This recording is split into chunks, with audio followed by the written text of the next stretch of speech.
I heard Kanye West said something about Tupac before, like Tupac is the most overrated rapper ever, and I got offended first when I first heard it. Then I tried to take a step back to like, how could he possibly get that from listening to him? You know what I'm saying?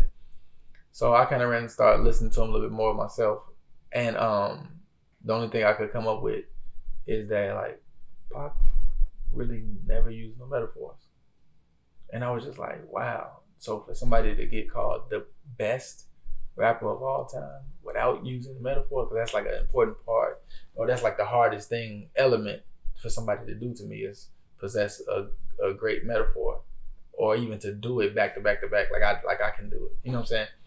And it's like that shows people that your mind is working differently. You know what I'm saying? Because like anybody can talk about pain. Anybody can talk about when they was hurt. You know what I'm saying? It's like you kind of put it on the surface, make something rhyme with it. You know what I'm saying? Make it make sense.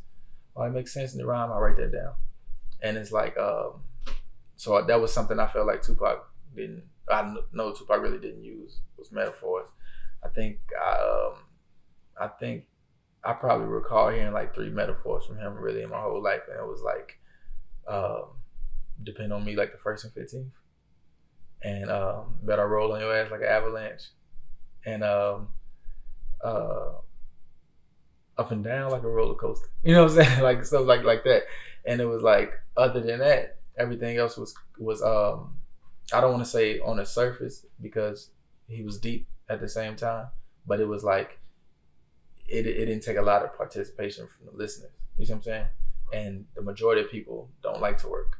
You know what I'm saying? Some people can listen to my music. Like, I'm not listening to that shit because I didn't get none of it, and I felt left out. You know what I'm saying? Like, I don't like the feeling, so I don't want to listen to that nigga no more. Because like you have so much of life to learn in order to get these things. You know what I'm saying? Like, so maybe later in life when you mature and you grow as a person and you learn life, you'll learn to appreciate this when you hear something like this. You know what I'm saying?